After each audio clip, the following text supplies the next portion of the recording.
Radio. Cube Radio. En direct à LCN. À LCN. C'est l'heure de notre rendez-vous quotidien d'économie avec Francis Gosselin. Salut Francis. Bonjour Marie-Ève. Tu signes un texte d'opinion aujourd'hui dans le journal dans lequel tu dis que l'abolition des Airbnb n'aurait finalement pas d'impact sur le prix du logement comme plusieurs l'avancent. Et c'est une nouvelle étude de Statistique Canada qui te pousse à affirmer ça.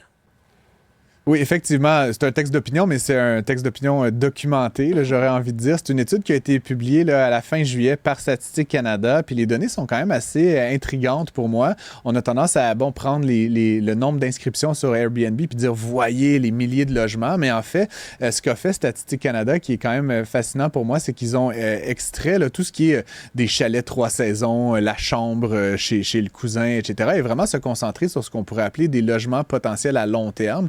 Et ce qu'on découvre chez Statistique Canada, c'est que c'est une infime partie, en fait, des inscriptions, mais surtout de l'ensemble des logements là, qui sont disponibles à Montréal, à Québec, dans n'importe quelle ville. Dans certains cas, comme Gatineau, c'est 0,25 % de l'ensemble des logements. Donc, c'est vraiment une toute petite proportion.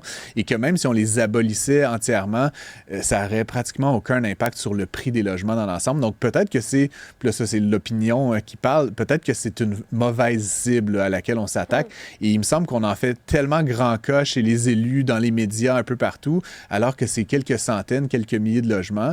Et de l'autre côté, bien évidemment, les développeurs, les délais administratifs, les redevances, c'est moins peut-être facile à comprendre, mais c'est là où vraiment il y aurait des gains majeurs à faire si on veut restaurer de l'abordabilité au Québec et au Canada. Et d'ailleurs, la ville de New York a tenté l'expérience, a aboli les Airbnb et résultat, ça n'a pas aidé à rendre les loyers, les logements plus abordables. Non, puis après, bien, il y a évidemment plein d'autres facteurs qui entrent en ligne de compte, mais bon, le maire de New York, Eric Adams, avait fait plusieurs sorties en disant « Vous allez voir », c'est encore une fois un peu la même rhétorique qu'on entend ici, c'est la faute des locations à court terme d'Airbnb. Évidemment, New York, c'est une ville immensément plus grande là, que Montréal ou Québec, mais ils avaient 20 000 logements de type Airbnb, VRBO et d'autres. Ils ont été, pour la plupart, éliminés des plateformes et ça a eu aucun impact. Il y a quoi, le prix des logements a continué à monter en flèche et le prix, évidemment, des chambres d'hôtel ont aussi augmenté assez significativement. Donc, ultimement, à part les hôteliers et les propriétaires fonciers de grande envergure, tout le monde a perdu. Donc, ça n'a pas été vraiment une solution qui a fait ses preuves ailleurs dans le monde. Donc, encore une fois, je pense qu'on se trompe de cible et c'est l'idée là, de l'article que j'ai publié ce matin.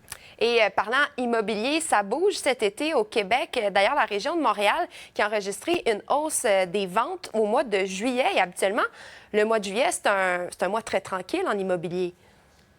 Oui, tout à fait. Bien, c'est évidemment une hausse par rapport au mois de juillet de l'année dernière. Là. Donc, encore une fois, c'est sûr que c'est pas le mois le plus achalandé. Les vacances et tout expliquent cela. Mais oui, c'est une augmentation à Montréal de l'ordre de 12 %. Donc, ça va vraiment dans la bonne direction. Ça montre, comment dire, une forme de dynamisme sur le marché. Les gens vendent, les gens achètent. Donc, c'est une bonne nouvelle.